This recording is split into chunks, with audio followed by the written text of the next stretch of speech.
Hey folks, Zach Osterman here, IU Insider, Indianapolis Star. It is Thursday, January 25th, 2024. It's positively tropical outside. It's so foggy I can't see across my street, but it's 50 degrees, so we'll take it. He's Mike Niziolek, Bloomington Herald Times, and this is obviously Mind Your Banners. Mike, um, I would say we'll start with the men's team and just kind of where things are for the fact that they didn't play any games this week. It feels like a pretty important one for their season. They're going to have a week and a day between Wisconsin and Illinois. I don't think it's completely unfair, frankly, at this point to ask both kind of the competitive and the existential questions about this team and the direction of this season specifically. And we could talk, wider context if the discussion leads that way. But Indiana's, I think it's pretty fair to say, had to get some stuff really screwed on more tightly, or more ordered, or whatever sort of metaphor you want to use in these 8 days. So they had to like fix the plane, like Boeing, or what was it the door in the plane? They had to tighten those lug nuts to make sure the door doesn't fly off. I think the door flew off at least once last week, possibly twice. um, Probably. Well, I think it starts. I think kel'el status hangs looms large over this one. I mean, him not practicing at all really until today, if that's the case. Woodson said that he did light conditioning yesterday, so it doesn't sound like he's done anything really this week yet. So he has got a couple days. I think that's kind of key. And frankly, Woodson talked a lot about Xavier Johnson today, and I think those kind of are two big question marks for this one because I think they need both of those players to win this. I just think they don't have enough depth right now to sort of beat a team, what Illinois is ranked number 10, to beat an Illinois team ranked number 10 without, um, a full bench. I think Johnson in particular, and I guess we can start here. Mike Woodson talked a lot today about maybe Johnson having to grapple with some of these injuries, and I don't think he was asking anyone to excuse, obviously, some of Johnson's kind of on court, the flagrant fouls in particular, but it does lead into, and I think you and I have had this discussion in different ways in recent podcasts, just kind of like where things are with Xavier Johnson, because I think, by his own admission, he did not expect to be here this season. He thought last year was his last year. He even kind of made some comments in the preseason that suggested, there was a time when he had to kind of really sit down and evaluate the decision of whether or not he wanted to pursue a sixth season once he knew it was kind of on the table. Woodson also made the point he'd never really had these kinds of injuries that would hold him out and, frustrate him and kind of hold him back and take him out of his rhythm as a player until last season in his college career. And then there is obviously the piece of this, which is a sixth-year senior captain who's had, two flagrant fouls in the last 4 games, who's really kind of struggled to find kind of his feet in terms of how he can impact games for his team positively on, if we're talking points, assists, rebounds, etc., since he came back from his most recent injury.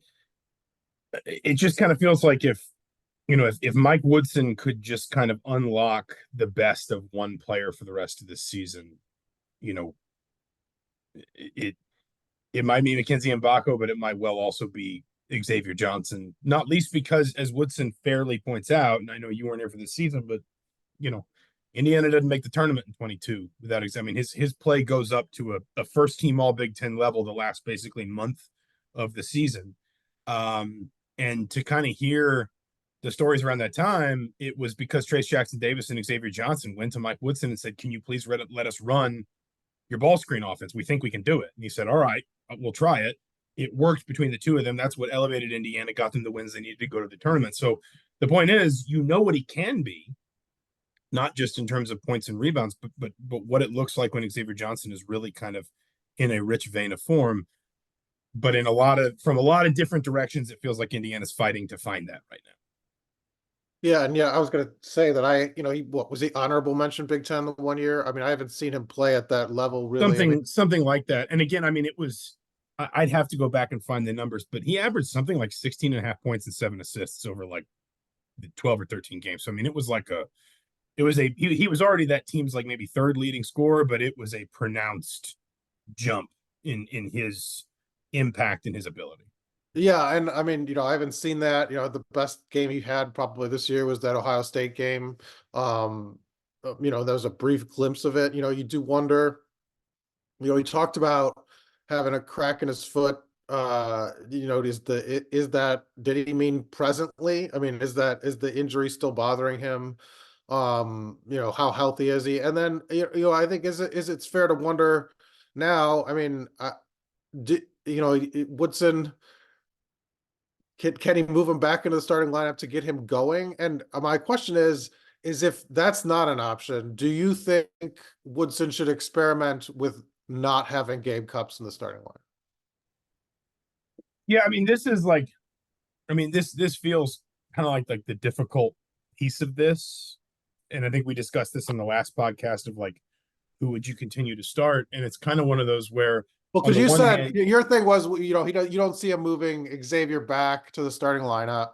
And if that's the case now, like, I don't think this team's good enough offensively to have Gabe Cupps. I mean, to match up against this team like Illinois, to do the things it needs to do. I think Cupps is a good defender, and I think he's a good player off the bench right now. But I don't know that playing him 30 minutes, 33 minutes a game is a winning it's formula. just that balance of like basically you got to show your whole locker room that you're going to reward what guys do or don't do. That Right. like stuff is earned, not given. I mean, it is worth saying, like, he had 8 points, a couple assists, no turnovers. Nobody played particularly well at Wisconsin. I guess Malik Renew did. But even then, I'm not trying to listen, 28 points on the road is 28 points on the road. But I think anybody who kind of played well in that game probably did so, at least to a certain extent, kind of under the umbrella of not feeling a lot of pressure because they were chasing for so much of the game. But I mean, that's Xavier Johnson wasn't terrible at Wisconsin, I guess is my point. He had some good moments, I thought. So maybe you can justify that a little bit more now. Gabe Cupps also wasn't terrible at Wisconsin either. It is a delicate one because what Xavier Johnson can be. It's clear that's still on Mike Woodson's mind. In the same breath, I think you have a player that again is fighting for form right now, and it feels like maybe is showing some frustration because of it. And how do you manage that? Like that's kind of one of those. There's there's a lot of things that I think when fans look at coaches or ads, they just assume those people are generally smarter than them, and there are lots of parts of a coach's job that really are less down to being you know aren't as much about being more clever or adept than 99% of the population, but simply having just worked in sports for a really long Yeah. time, in the same way that like you're probably a better writer than a man off the street because you've just been doing it for so long. But this kind of question is actually one of those things that's like this is where the money is made, is like understanding the personalities of your players, understanding the feel for your locker room, how to deal with a delicate situation with a player who's not playing well, who I think by his own account probably feeling some frustration, maybe some pressure. I don't think anyone would sit here and say that Xavier Johnson's like absolving himself of the 2 flagrant fouls against Rutgers and Purdue. But on the other hand, if you're Mike Woodson, you need him, and you need him, and you also know that there is a path to getting him back in that frame of mind, and getting him back in that both the mental and the physical confidence, and rhythm. And so like I think this is one of those areas where it actually is about like your talent as a coach, and Mike Woodson leaning back on however many decades of experience, coaching players, managing locker rooms, all those different kinds of things. I think it's all kind of needed right now. Well, yeah, I mean, a lot of times a coach is, kind of a psychologist, or, and working with the sort of psyche of these kids, and it can be tough because they are delicate. You didn't expect it. I think you probably didn't expect to be dealing with this with the 6-year senior, co-captain, and I think that's part of the problem, that without him sort of locked in, I think you lack the leadership and the guy, in the Wisconsin game, the just team looked, kind of lost for most of it. I thought, even though they did, kind of play better in the second half and scored a whole lot of points, but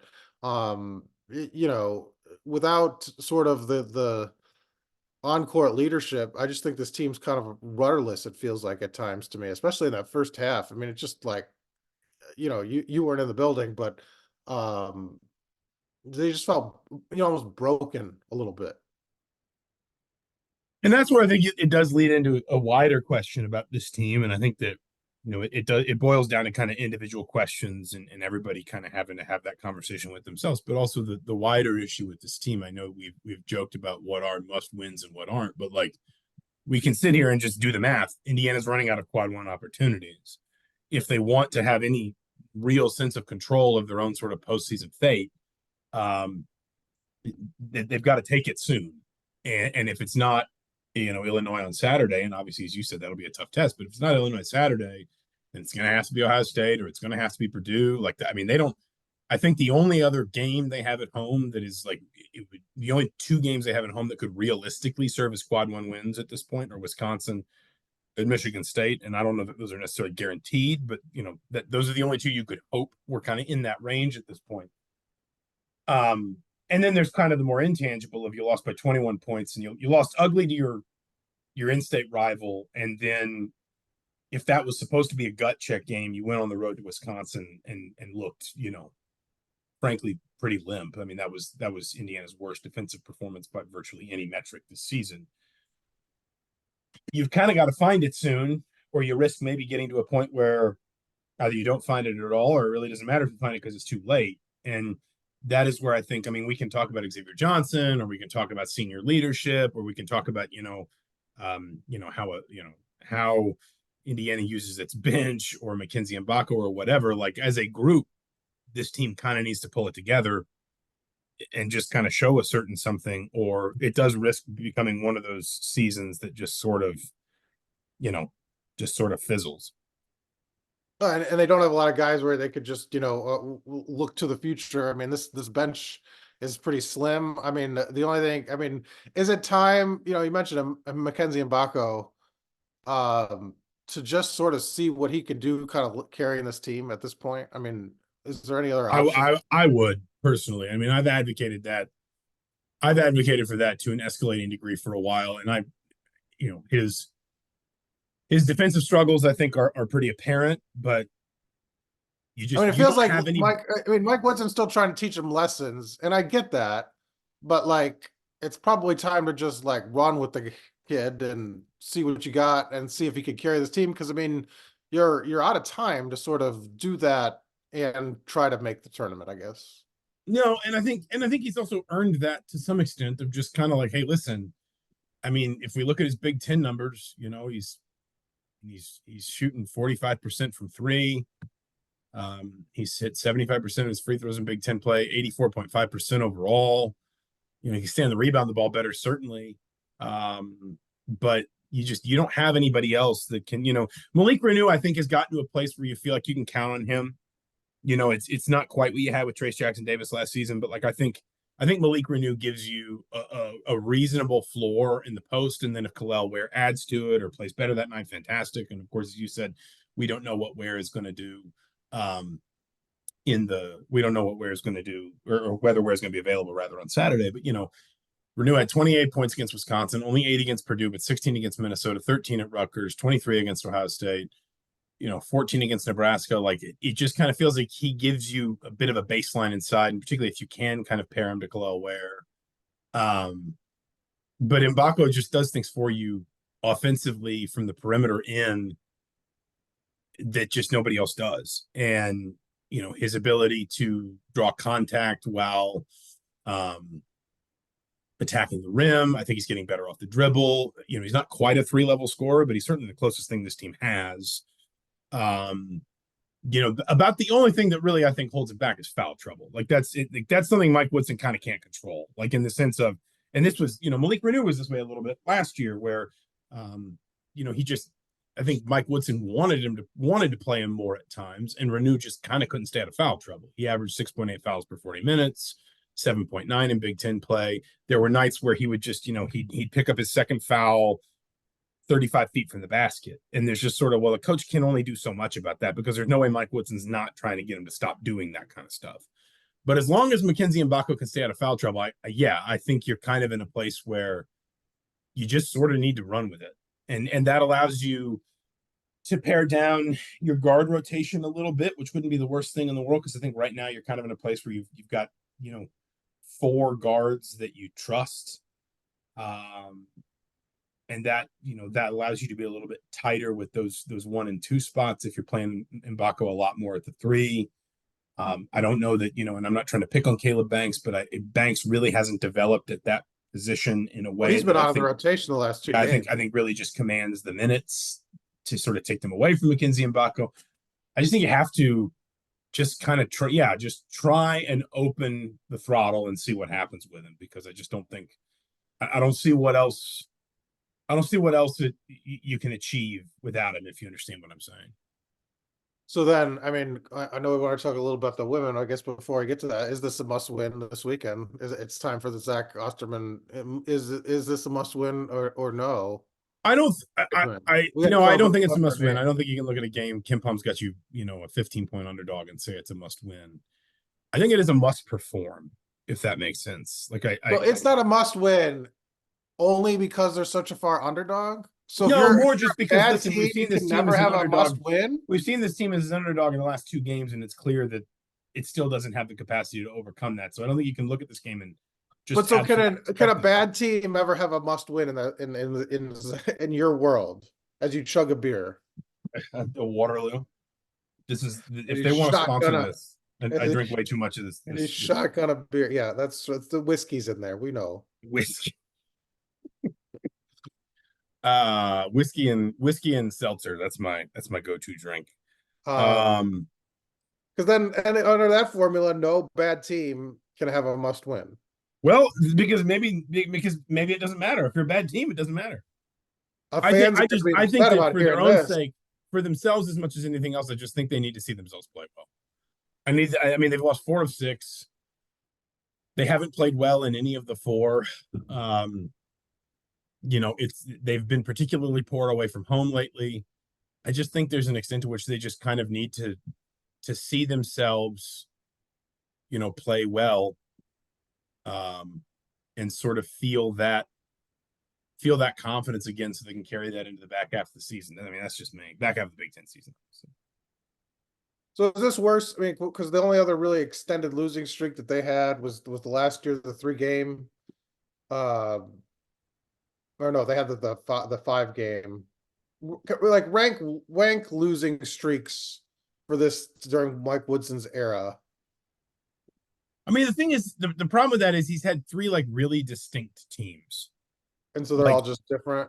Yeah, because the first year it was like everyone's trying to figure out what this is, and again, he was trying to figure out, I've got this more advanced system that relies on ball screens and high ball actions and things like that, but I don't know if this team's really ready for that. And I think when they won away, and that was not a good Maryland team, but when they won away at Maryland, they'd never won there since Maryland had come into the conference, and they won pretty impressively. And you kind of thought, okay, maybe they're kind of finding their feet a little bit. That was a stretch where they'd won 4 of 5. I think they'd restarted Big Ten play, something like 6 and 3. And then the Illinois game at home was ugly. The Northwestern game on the road, everyone was suspended. That was the one where they had the 5 suspended players. Michigan State on the road obviously wasn't great. And Wisconsin and Ohio State were both games they probably should have won. Johnny Davis went nuts in the last 8 minutes of that Wisconsin game. And Indiana actually had, I want to say Indiana had a lead late in that.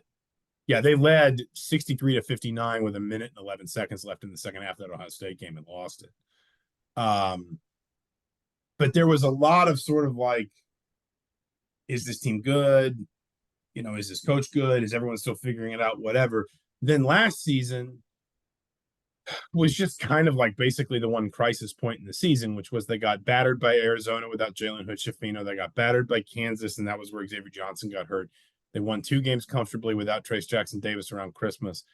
And then like their defense was just nowhere for 3 games in that 3-game losing streak. And so it was like, oh, they've lost 5 of 7. They're 10-6. They're 1-4 in the Big Ten. This is a disaster. But then they turned that around with winning 8 of 9, just tearing off a run where they won they beat Wisconsin, they won at Illinois, they beat Purdue, they won at Michigan. I guess my point is it's felt like 3 very different teams, because then this one is basically like the whole season this year feels like it's basically been defined by, we don't really know what this team is. Can Mike Woodson figure it out and put it together? And so far, obviously, the answer is no. But I think that, if they lose Saturday, I think it'll be a different kind of losing streak, because it will probably just reinforce to people the idea that maybe Indiana's not going to figure that out, if that makes sense. Well, are they less competitive in this losing streak in terms of where the team's at? It looks like a little bit. Well, definitely than last. I mean, at least to some extent than last year. I mean, the Arizona and Kansas games weren't particularly close. But I mean, losing, and I guess neither was a Penn State game. Losing to Purdue the way they did, I think is probably a little different. It's probably a little bit more reminiscent of 2022. But again, 2022 was just a different kind of team, because it felt like everyone was trying to figure each other out, at a level that everyone is this year, but not because it's a new coach, but instead because it's a new roster. That roster actually hadn't turned over a ton. Like you still had Trace Jackson Davis, Jordan Geronimo, Race Thompson, Rob Finney, Trey Galloway. Parker Stewart had transferred in that year, the semester before he didn't play, but like it was not nearly as new of a roster as this one. But it was a new coach, and it was a team that was similarly offensively challenged and just trying to figure everything out. Was kind of a mess. So interesting. Well, do you want to switch over to the women now? Yeah, we should talk about the women. Tied atop the Big Ten standings, 16-2 overall, 7-1. Tied with Iowa. Of course, Ohio State beat Iowa. Was that last weekend? And Iowa's played one less Big Ten game, so technically, Ohio State has played one less Big Ten game, so Ohio State is technically a half game behind in the conference standings. Indiana is, the women, like the men, are on a bye here, and I mean, it's in a weird way, it sort of almost feels like as expected for this team for the most part. Like, I think obviously there's the ugliness of the loss at Stanford in November. They beat Tennessee. They pick up, I don't know, arguably a couple of decent, kind of lower level non-conference wins. If you're Indiana, you would not have wanted to lose the way you lost at Iowa, but losing at Iowa is no real crime. And they've obviously backstopped that with a 23-point win against Minnesota, and then they went up and beat Purdue at Purdue. It just kind of feels like we sort of felt like this season was going to be defined by the 2 Indiana Iowa games plus maybe one more. You didn't know if it was an Ohio State, Maryland, or whatever. It feels like we kind of know now that it's going to be those 2 Iowa games, and then if I'm not mistaken, they only play Ohio State once. Is that right? February 4th in Columbus. I think that's the only time they play them. So it feels like it's kind of going to be a season defined, basically by, not entirely, but substantially by the outcome of these 2 more games Indiana's got coming up: at Ohio State, February 4th, Iowa and Bloomington, February 22nd. And yeah, I mean, the big question looming here is, we'll talk to Teri tomorrow. Sydney Parrish was on crutches. She was putting a lot less weight on her foot than kel'el was the other day walking around. How long will she be out? Again, you mentioned kind of the bye that they did get some time here to sort of get her some rest, but if it's something serious, that's not ideal for this team as it kind of looks to the back half of its season. So her health will be important. She's kind of really, I think, come around the last month and been sort of probably the second best player on the team, second most productive on the team behind Mackenzie Holmes. But this team is certainly capable of winning games without her. I think that, you saw kind of the formula is going to be leaning on those 4 starters. Like, they're going to play like tons of minutes. And I think Teri's okay with that. She's got a veteran group in that way. And I think they could play well, I mean, they could get tired out here. I mean, they've got some couple 2-game road trips, their first one of the season really, with Maryland and Ohio State coming up. So I mean, the team could get tired out, I think, without Parrish, and I mean, you risk maybe dropping one you don't expect outside that Iowa and Ohio State game. But this team's talented enough to win without her. But it'd sure be a lot easier if they had her in the starting lineup. Yeah, I think there's a couple things. First of all, I hope it goes without saying. I mean, Indiana's kind of got a hold serve in these home games they've got coming up: Northwestern, Michigan State, Purdue. They'll be favored in all of them. Those are you have to start by kind of not losing those games, obviously. Um, Maryland has kind of had a bit of a funny season. They're 4-4 in the conference, they're 12-7 overall, but they are 9-1 at home. Not maybe quite the vintage Maryland that we've seen in the Big Ten the last few years. But on the other hand, you also look at it. I mean, they lost by 8 to Ohio State, they lost by 5 to Michigan State, they lost by 6 to Nebraska. They have not been, they haven't just like been clearly a class below. They just kind of haven't been winning some of these close games that they needed to maybe stay a little bit more in touch with the top end of the conference.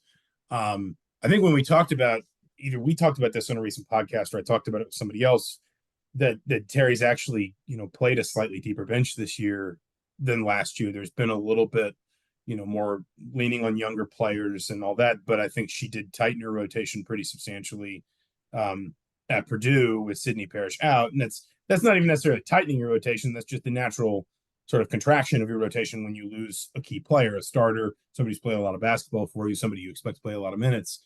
So I think that the fatigue part of it is important, and I think it is also one of those where, depending upon, as you said, we should know more kind of by the end of the week, but depending upon Sydney Parrish's kind of long-term injury outlook, you might be looking at one or two of those younger players and kind of saying, hey, listen, we'll do it steadily. We're not just going to throw you off, into the deep end, but we're going to have to ask you to do a little bit more, because we can't just roll a 6 deep rotation all season or whatever. We've got to be able to protect legs, because the other part of this is I think you can, and I don't necessarily think this was kind of something Indiana was guilty of last year, but I do think that, when you have a star in the conference like Caitlin Clark, and obviously Indiana has kind of been the chief rival to sort of the Caitlin Clark show, or the Caitlin Clark kind of story at Iowa these last couple of years. I think it's very easy to become tunnel vision to the idea that like your season is defined by someone else and someone else's ambitions and someone else's results. And I think that Indiana, and I think Teri Moren will be fine with this, and she's got an experienced roster that can handle it. But I think it's important for Indiana to keep a firm grip on the idea that, the important part of this season is being ready for March, because I think this is a team that can make some, whatever it's ranking right now. I think with the right matchups and a fair wind, this is a very dangerous team in March. We can talk about why in a second. But my point here is, I'm not saying you sacrifice the Big Ten, but you also kind of look at it and say, especially if you start to have some issues with injuries, or you do have to play some younger players through some mistakes, whatever. Don't look at this and say we've got to pull out every stop and strain every sinew just to beat Caitlin Clark. Worry about your own ambitions, your own strengths, and making sure that you're taking care of yourself to be ready for the most important part of the season, which is March. Yeah, and I agree. And they've done a good job. I mean, they've rolled out Mackenzie Holmes, particularly in the first half, is kind of how they've done it. They try to get her about 4 to 5 minutes of rest, and then ready to play her all 20 if needed. In the second half, I mean, Lily Meister's given them some quality minutes off the bench. She's kind of obviously been sort of the depth there for Holmes, and so I would expect that to continue, where they try, especially in the first half, to give them some those starters some rest. I mean, Yarden Garzone has been the sort of Malik Renew in terms of foul trouble recently. So she's had to go to the bench for stretches. But yeah, I get your point. I mean, you can't just have them play 40 minutes and then tire them out, with a week to go before the Big Ten tournament.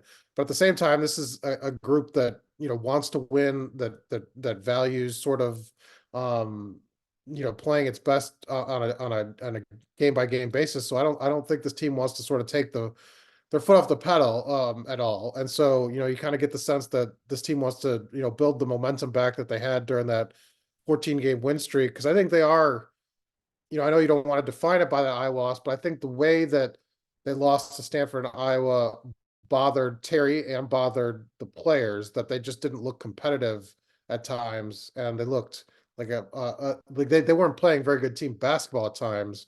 And so I think they want to make sure they're playing their best when they face Iowa again at Assembly Hall when they get to that Big Ten tournament. I think the key is basically just kind of like make sure you're running your own race. Like I guess that's what I'm trying to say is like just make sure you're not chasing someone else as long as kind of the focus is just on whatever is kind of the most important thing for you.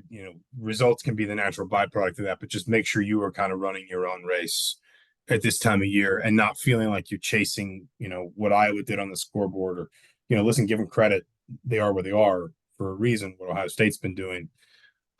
Because again, I mean, I the points about the Stanford and Iowa games are totally fair. The flip side is, there's a lot of reason I think to believe this team's got a good formula for March. They've got really experienced guard play.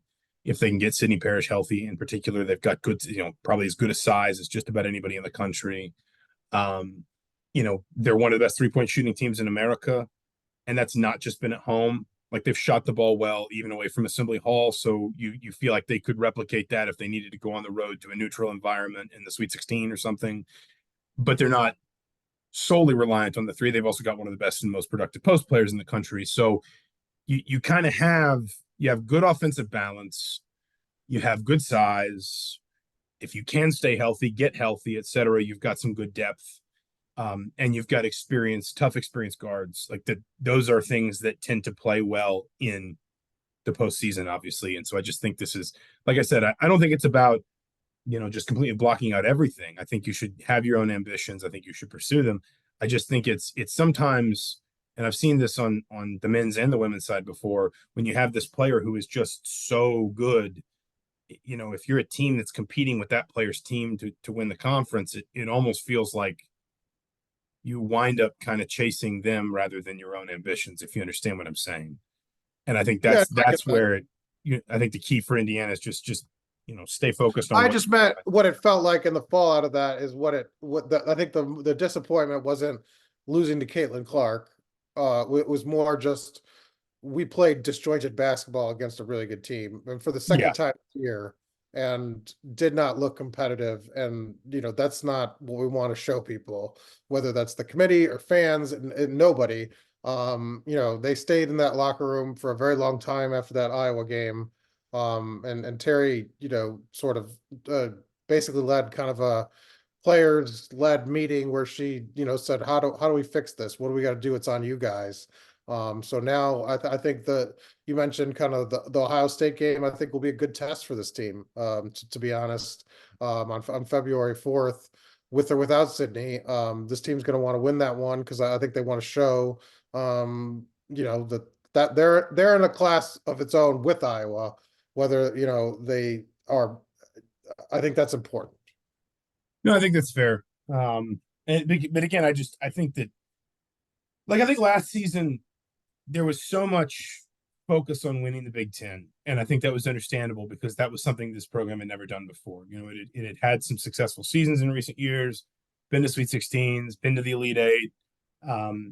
If we are just tallying up all of Indiana's success across the last whatever number of decades, it had won a Big Ten tournament before. It had never won the Big Ten in the regular season, and that just felt like such a meaningful thing. And that felt, in the end, a little bit like what that team wound up chasing, for better or worse. And that's obviously also colored by, almost a coin flip game against Miami. I mean, if they win that game and they get to the next weekend, who knows what happens? So it's really easy to kind of say, oh, they put it all into winning the Big Ten and they weren't ready for the NCAA tournament. But like, if a couple things bounce differently in that Miami game and they win that game, then we're not saying that. We're not saying, oh, they just let the season be defined by winning the Big Ten and they kind of punted everything after that. But I do think that, that team had that as a goal in mind at a level beyond just sort of like, well, this should be our goal every year. Start by winning the conference, because it had never done that before. I think this team should have every right, even without Grace Berger, in part because of A, the improvement of some players, and B, the fact that there may be a little bit more depth and experience on that bench. Lily Meister is a good example of a player that got some minutes last year. I think has expanded her role a little bit this year, even kind of behind, some veterans. But I think this team has every right to think it can make a run in March. If it and I again I take your point about the nature of the Stanford and Iowa defeats, and maybe feeling like there's got to be some measure of atoning for those, whether publicly or privately. But I just think that this team has a lot of the ingredients for a successful NCAA tournament run, provided some favorable matchups, which frankly almost everyone needs in pretty much any year. And I don't think they need to necessarily be consumed by, basically just out sprinting Caitlin Clark, for lack of a better way of putting it. And I don't think they are. I'm just saying, like, I think I don't want to, I don't want to, that. I don't want to leave them out. Do you think Sunday against Northwestern is a must win? I just told you, I think every one of these home games is everyone. Now, obviously, where's Northwestern? Like, Northwestern obviously is not. Northwestern is 2-5. 7-11, 2-5 in the conference. It is a must win because you just can't be losing these games. But no, the point is it's all in their hands, and the conference is going to give them every opportunity to add the kind of wins they're going to need, obviously, for favorable NCAA tournament seeding. And as things stand, they might well be on pace to host again this first two rounds this year. I just think it's all about kind of how focused they can stay on themselves, and because even if you are focused on yourself, the other thing is, like, what can happen is the environment around you becomes so overwhelmed with Caitlin Clark and all the kid that it's hard to maybe feel like you've got your own airspace. But I think this team's good enough to create its own airspace if it's doing well and playing. It's got the oxygen it needs. Yes. Airspace. Airspace. Caitlin Clark is stealing all the oxygen. She's just that. This is Top Gun Maverick. Caitlin Clark is the target at the bottom of the valley, or something. I'm not really sure. I think I've lost this metaphor. Yes, for sure. Let's leave it there for now. We will gear up some football in the next couple weeks. It is, in fairness, spring camp's not going to start till after spring break, so there's no real rush there. But for now, for the Indianapolis Star, for the Bloomington Herald Times, he's Mike Niziolek. I'm Zach Osterman. This has been Mind Your Banners for January 25th, 2024. Thank you so much for listening. We'll talk to you soon.